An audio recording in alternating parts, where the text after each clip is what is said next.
Assalamualaikum warahmatullahi wabarakatuh. Apa kabar sobat radio malam? Semoga kita semua dalam keadaan sehat, dilancarkan rezekinya dan diberi keberkahan dunia dan akhirat. Amin ya robbal alamin. Abu Nawas berpura-pura gila. Siapa sih Abu Nawas?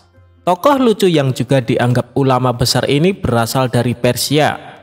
Lahir di Ahwas pada tahun 750 Masehi. Meninggal pada tahun 819 Masehi di Baghdad. Ketika beranjak dewasa, dia mengembara ke Basra dan Kufa.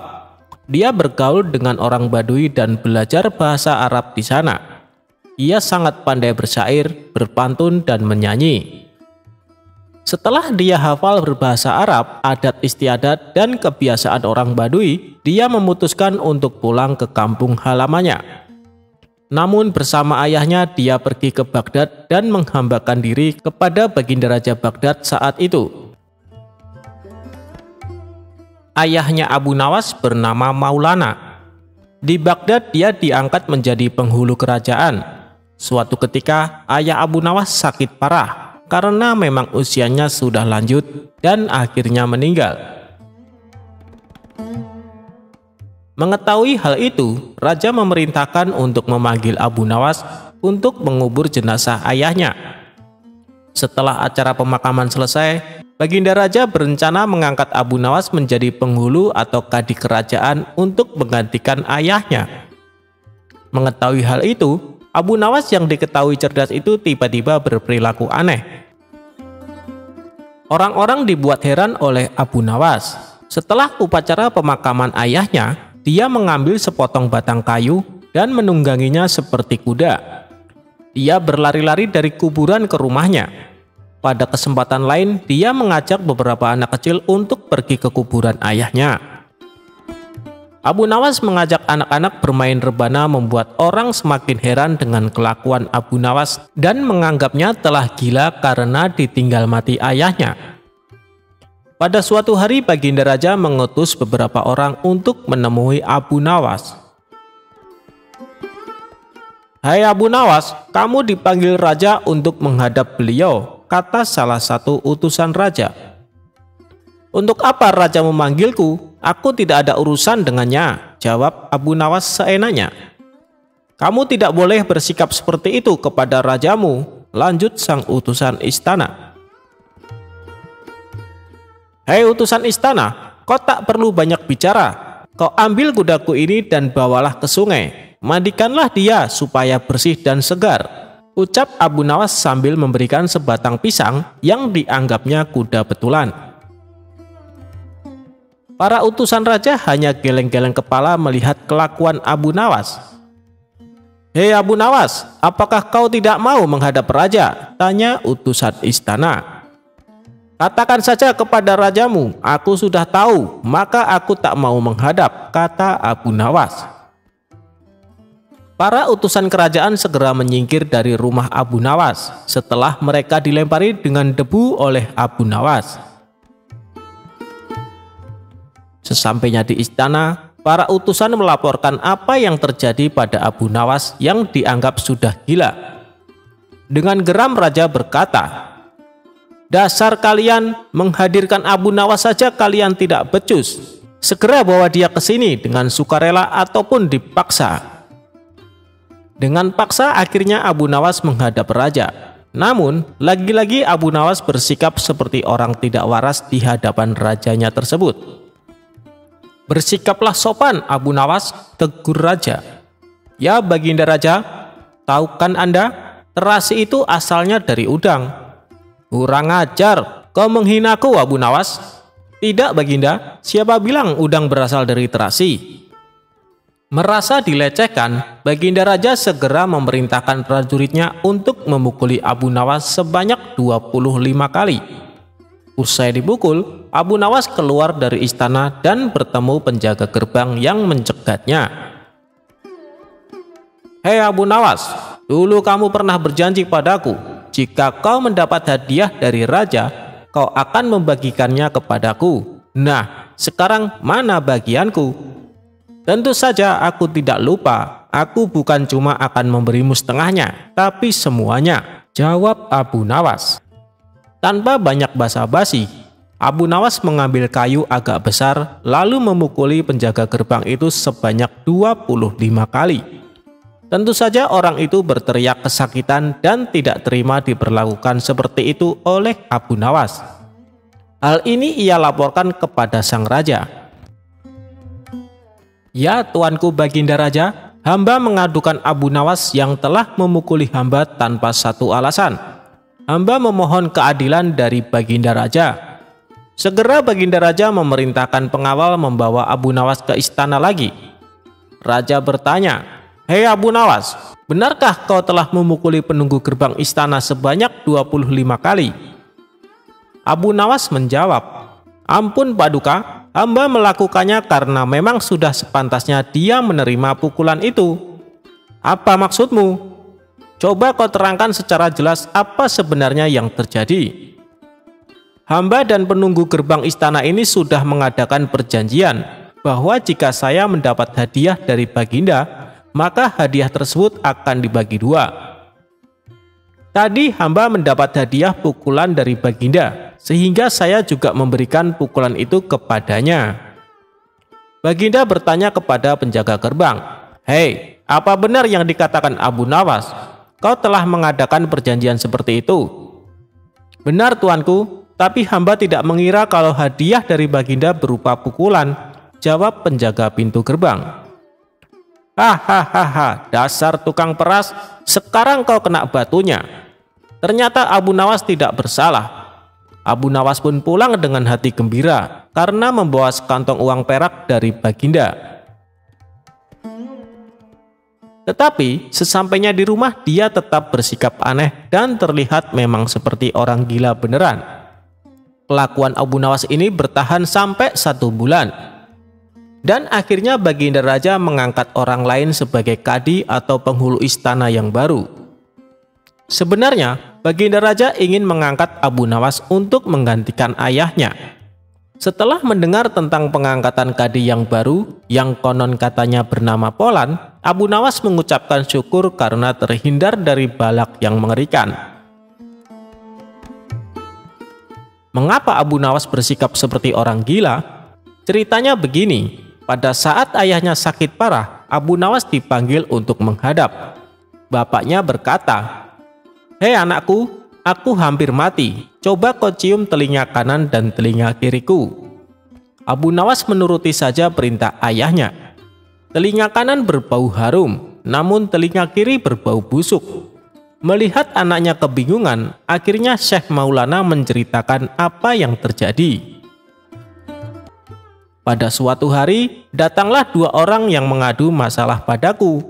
Yang satu aku dengar keluhannya, tapi yang satu tidak aku dengar karena aku tidak suka padanya. Ini resiko menjadi seorang kadi atau hakim. Jika kelak kau menjadi hakim, kamu akan mengalaminya karena sudah pasti Baginda Raja akan memilihmu menjadi seorang kadi atau hakim. Jika kamu tidak suka menjadi kadi, buatlah alasan yang masuk akal agar kau tidak terpilih menjadi kadi atau hakim. Itulah sebabnya Abu Nawas berpura-pura gila, hanya agar tidak dipilih menjadi hakim kerajaan. Walaupun begitu, Abu Nawas tetap sering dipanggil ke istana guna diajak konsultasi oleh raja untuk menyelesaikan suatu perkara.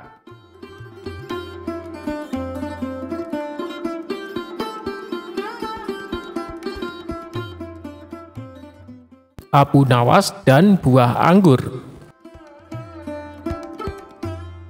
Pada suatu hari, hakim di istana telah wafat karena suatu penyakit. Raja menyuruh orang yang dikenalnya menjadi hakim baru di istana. Semua orang mengira hakim tersebut akan kejam dan bengis kepada para rakyat. Tak lama kemudian, hakim baru datang ke istana. Beberapa rakyat yang melihat hal tersebut pun datang ke istana dengan membawakan buah sebagai tanda selamat. Hakim bertanya kepada seluruh rakyat yang datang, "Di mana Abu Nawas?" "Kami tidak tahu Tuan Hakim," jawab salah satu rakyat. Kemudian, setelah selesai dari istana, beberapa orang memberitahu Abu Nawas mengenai hakim baru. Setelah mengetahui hal tersebut, Abu Nawas pergi ke istana dengan membawa buah-buahan di atas nampan. Sayangnya, ketika di jalan semua buahnya jatuh menggelinding. Abu Nawas berusaha mengambil semua buah-buahannya. Karena cukup kesal dan lelah, Abu Nawas memakan semua buah-buahan hingga tersisa 1 butir buah. 1 butir buah tersebut dibawanya ke istana. Dan hakim baru yang melihat Abu Nawas menyambutnya dengan hangat. Kemudian Abu Nawas mempersembahkan 1 butir buah yang dia bawa. Dengan hal itu, ternyata hakim malah senang. Meskipun hadiahmu sederhana, kamu berhak menerima hadiah yang besar dariku, ucap hakim. Hakim kemudian meminta prajurit untuk memberikan 1 kantong uang yang banyak. Abu Nawas senang dengan pemberian hakim baru. Kemudian dia kembali pulang ke rumah. Sesampainya di rumah, Abu Nawas menceritakan semuanya kepada istrinya. Setelah diberitahu, istrinya menyarankan Abu Nawas untuk memberikan buah yang lebih banyak lagi kepada hakim agar mendapatkan uang yang banyak. Keesokan harinya, Abu Nawas membawa buah nanas di keranjang yang telah dia persiapkan. Saat di jalan, Abu Nawas bertemu dengan temannya. "Kamu mau kemana, Abu Nawas?" tanya temannya. "Aku mau ke istana bertemu dengan Tuan Hakim," jawab Abu Nawas. "Apakah nanas yang kau bawa itu untuk Tuan Hakim?" tanya temannya. "Ya, tentu," kata Abu Nawas. Teman Abu Nawas menyarankan dia untuk memberikan buah anggur saja agar lebih pantas diterima oleh hakim baru.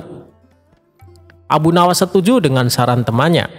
Kemudian dia pergi ke pasar untuk membeli anggur terbaik di sana. Akhirnya sampailah Abu Nawas ke istana dan hakim baru menyambutnya dengan hangat. Setelah mengetahui buah yang dibawa Abu Nawas, hakim sangatlah marah. "Kamu tahu kan saya paling benci dengan buah anggur," ucapnya penuh dengan emosi. Kemudian hakim meminta prajurit untuk melempari buah anggur ke Abu Nawas. Ketika dilempari buah anggur, Abu Nawas malah berkata, "Alhamdulillah." Mendengar ucapan Abu Nawas berkali-kali, hakim merasa heran.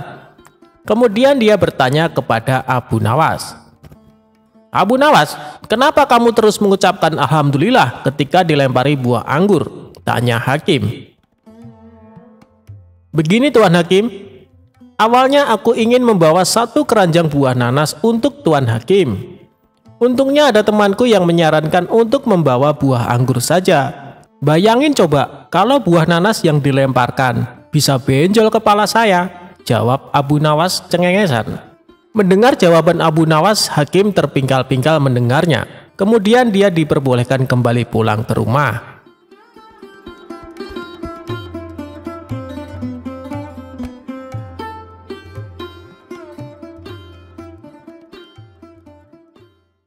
Abu Nawas dapat hadiah melimpah.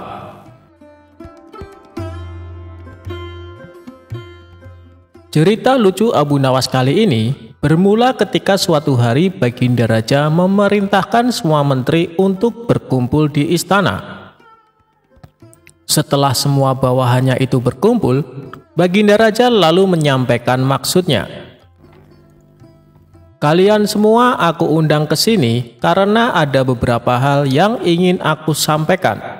Yang pertama, aku ucapkan terima kasih kepada kalian karena selama ini kalian telah bekerja keras ikut membantu mengurus negeri yang kita cintai ini," kata Baginda Raja.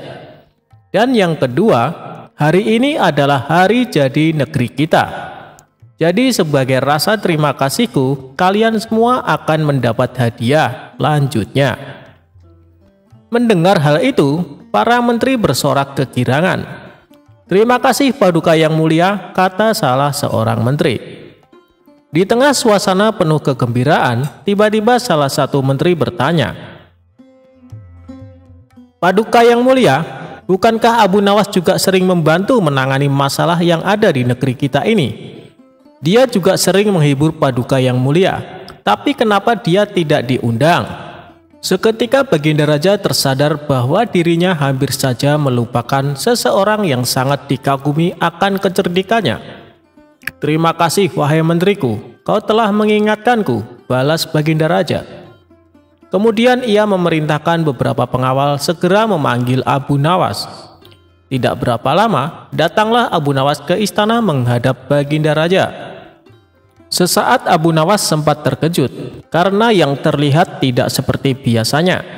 Seluruh menteri istana berkumpul tanpa ada satupun yang absen. "Ampun Paduka Yang Mulia, ada gerangan apa Paduka memanggil hamba? Sepertinya ada masalah yang serius," tanya Abu Nawas. "Tidak ada masalah apa-apa Abu Nawas, justru ini adalah hari yang penuh kebahagiaan," balas Baginda Raja. "Alhamdulillah kalau begitu. Tapi ada tujuan apa hamba dan semua menteri istana diperintahkan menghadap Paduka?" tanya Abu Nawas lagi. Baginda Raja lalu memberitahu akan memberikan hadiah kepada semua menteri, termasuk Abu Nawas. Hadiah yang akan dibagikan tersebut sebagai wujud terima kasih kepada orang-orang yang telah berjasa ikut andil mengurus negeri dan rakyat. Kemudian Baginda Raja mengajak Abu Nawas dan semua menteri memasuki ruangan besar yang penuh perhiasan emas. "Saat ini kuhadiahkan kepada kalian sebuah kebebasan sampai waktu yang telah aku tentukan. Silahkan peganglah apa yang besar yang ada di dalam ruangan ini, dan apa yang berhasil kalian pegang akan menjadi milik kalian," teriak Baginda Raja. Spontan para menteri berhamburan mencari sesuatu yang disenangi. Masing-masing berebut menyentuh perhiasan paling besar agar bisa menjadi miliknya. Sedangkan Abu Nawas sendiri hanya terdiam. Ia sama sekali tidak ikut memperebutkan hadiah. Abu Nawas tetap berdiri di samping Baginda Raja. Melihat hal itu, Baginda Raja menjadi heran. "Hei Abu Nawas, kenapa diam saja? Kau tidak butuh hadiah emas?" tanya Baginda Raja. Ditanya seperti itu, Abu Nawas justru cengengesan sambil terus menatap Baginda Raja. Tanpa diduga, dari belakang Abu Nawas memeluk Baginda Raja sangat erat. "Hei Abu Nawas, apa-apaan ini? Apa yang kau lakukan?" teriak Baginda Raja kesakitan. Baginda Raja berusaha berontak, namun Abu Nawas makin erat memeluknya hingga tidak berdaya melakukan sesuatu. "Abu Nawas, kau sudah gila ya? Lepaskan aku!" teriak Baginda Raja lagi. Kali ini Baginda Raja berontak sekuat tenaga dan akhirnya Abu Nawas terpental jatuh. Ketika Abu Nawas hendak berdiri dan beranjak, Baginda Raja mengumumkan bahwa waktu yang ditentukan telah habis. Dari seluruh menteri terlihat masing-masing memegang beberapa perhiasan emas yang berhasil didapatkan. "Emas yang ada di tangan kalian sepenuhnya adalah milik kalian. Silahkan dibawa pulang," kata Baginda Raja. Maka satu persatu menteri mohon diri pamit pulang. Begitu juga dengan Abu Nawas, ia mohon pamit kepada Baginda Raja. "Tunggu Abu Nawas, jangan pulang dulu. Aku masih ada urusan dengan kau," ucap Baginda Raja. Baginda Raja lalu menanyakan kepada Abu Nawas perihal tingkah anehnya yang tiba-tiba memeluk dirinya. "Maaf Paduka Yang Mulia, semua menteri Paduka adalah orang-orang bodoh. Mereka lebih memilih beberapa harta Paduka. Padahal jika mereka memilih Paduka, niscaya mereka akan memiliki semua harta itu," ucap Abu Nawas. "Aku melihat semua harta Paduka sangat aku sukai, hingga rasanya sayang sekali jika aku hanya memilih salah satunya. Maka aku memeluk Paduka Yang Mulia agar Paduka menjadi milikku dan aku bisa memiliki semuanya," imbuhnya menjelaskan. "Maksudmu bagaimana Abu Nawas?" tanya Baginda Raja kebingungan. "Begini Paduka Yang Mulia, kebanyakan manusia bodoh di dunia ini lebih memilih harta dunia ketimbang pemilik sejatinya, yaitu Allah Subhanahu wa Ta'ala. Banyak manusia berlomba-lomba hanya untuk mendapatkan sebagian kecilnya saja. Padahal kalau dia mau memilih dan memiliki Allah, niscaya bukan hanya semua yang ada di muka bumi ini yang akan menjadi miliknya, melainkan Allah pun akan menjadi miliknya. Jika Allah telah menjadi miliknya, semuanya akan ia dapatkan. Itulah alasan saya kenapa hamba memeluk paduka. Dengan begitu, hamba telah memiliki paduka. Jadi semua yang paduka miliki kini menjadi milikku juga, termasuk istana dan harta seisinya, papar Abu Nawas sambil cengengesan. Kamu memang cerdik Abu Nawas, puji Baginda Raja. Maka sebagai hadiahnya, Baginda Raja mempersilahkan Abu Nawas untuk memilih sendiri. Ia mempersilahkan Abu Nawas mengambil hadiah sebanyak yang diinginkan. Akhirnya, tanpa bersusah payah, Abu Nawas bisa mendapatkan hadiah emas yang lebih banyak daripada menteri-menteri istana.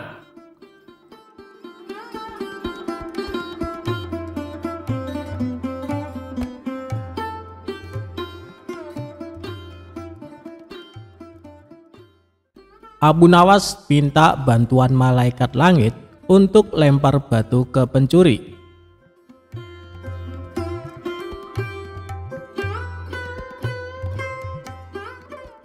Cerita Abu Nawas kali ini berawal dari adanya pencuri di kota Baghdad. Si pencuri itu sebenarnya sering tertangkap oleh warga, namun tidak pernah jera dengan perbuatannya.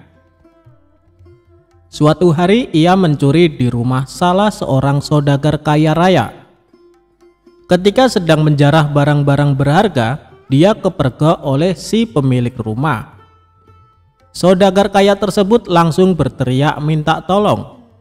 "Ada pencuri! Ada pencuri!" teriak saudagar kaya tersebut. Mendengar ada teriakan, para warga langsung berlari menuju rumah saudagar kaya itu. Mereka lalu mengepung si pencuri agar tidak bisa melarikan diri. Tapi anehnya si pencuri tampak terlihat tenang. Dia sama sekali tidak ada niat kabur. Justru ia menghampiri warga yang mengepungnya. Tentu saja warga langsung membekuknya. Bahkan ada beberapa orang yang hendak memukuli, dan ada juga yang ingin melemparinya dengan batu. Di saat itulah datang menteri istana untuk mengamankan si pencuri. "Kalian tidak boleh main hakim sendiri. Jangan sampai ada yang memukul si pencuri, apalagi melempari dia dengan batu," teriak Tuan Menteri kepada para warga. "Tapi dia sudah sering kali mencuri, Tuan Menteri. Kami sangat geram dengan ulahnya. Biarkan kami memukulinya supaya jera," sahut salah seorang warga. "Kita lempari batu saja ke kepalanya, biar tidak meresahkan warga," timpal warga yang lain. Melihat emosi warga yang mulai tidak terbendung, Tuan Menteri lalu berkata, "Kalau ada yang berani menyakiti si pencuri ini, aku tidak segan-segan menghukum kalian. Kalian boleh memukul atau melempar batu ke pencuri ini, tapi ada syaratnya." "Apa itu syaratnya? Kami sudah tidak sabar ingin menghukumnya," tanya para warga penasaran. "Syaratnya adalah siapa yang tidak pernah memiliki kesalahan boleh memukul atau melempari batu ke pencuri ini," jelas Tuan Menteri menjelaskan dengan persyaratan tersebut. Para warga hanya terdiam, sebab mana mungkin ada manusia yang tidak punya salah. Bahkan anak kecil pun pernah melakukan kesalahan. Akhirnya para warga membubarkan diri, sementara si pencuri dibawa oleh Tuan Menteri dengan dalih akan diproses di pengadilan. Tapi kenyataannya di tengah jalan si pencuri malah dibebaskan dan disuruh pulang. Usut punya usut, ternyata si pencuri adalah sahabat karib Tuan Menteri. Beberapa hari kemudian, si pencuri kembali beraksi, dan setiap kali tertangkap warga, Tuan Menteri selalu datang menolong. Begitulah seterusnya hingga suatu ketika si pencuri menyatroni rumah Abu Nawas.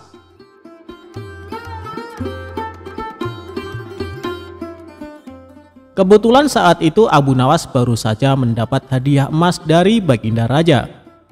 Ketika si pencuri masuk ke rumah dan hendak mengambil emas tersebut, Abu Nawas keburu memergokinya. "Hei pencuri, kurang ajar," ucap Abu Nawas. Bukannya kabur, si pencuri malah dengan tenang berjalan keluar meninggalkan Abu Nawas. Hal ini membuat Abu Nawas bertambah emosi. Abu Nawas lantas langsung memukul dan membekunya. Si pencuri pun berteriak kesakitan. Mendengar ada kegaduhan di rumah Abu Nawas, warga-warga pun segera berdatangan. "Ada apa Abu Nawas?" tanya salah satu warga. "Orang ini hendak mencuri di rumahku," jawab Abu Nawas. "Lagi-lagi dia, seakan tidak ada kapoknya," ucap salah satu warga. "Tidak lama lagi pasti dibebaskan Tuan Menteri," ujar warga yang lain. "Kita hukum saja rame-rame sebelum Tuan Menteri datang," sahut warga lain. Tapi sayangnya niat tersebut tidak terlaksana. Sebab Tuan Menteri dan para pengawal segera mendatangi rumah Abu Nawas. Tuan Menteri lalu mengamankan si pencuri dengan melepaskannya dari tangan warga. Si pencuri kini berdiri di samping Tuan Menteri. "Sudah saya peringatkan berkali-kali, kalian tidak boleh main hakim sendiri. Kalau ada yang berani menyakitinya, aku tidak segan-segan menghukum kalian," ancam Tuan Menteri kepada para warga. "Tapi bagi siapa saja yang tidak pernah memiliki kesalahan selama hidupnya, boleh memukul atau melempar batu ke pencuri ini. Ayo silahkan bila kalian merasa sok suci," bentak Tuan Menteri. Mendengar itu para warga pun terdiam seketika. Tapi tidak bagi Abu Nawas. Diam-diam ia mengambil 2 batu besar, lalu dilemparkan ke arah langit secara bersamaan. Saat 2 batu tersebut kembali turun ke bawah, masing-masing mengenai kepala si pencuri dan Tuan Hakim. Sontak si pencuri langsung pingsan jatuh tersungkur. Dari kepalanya keluar darah bercucuran.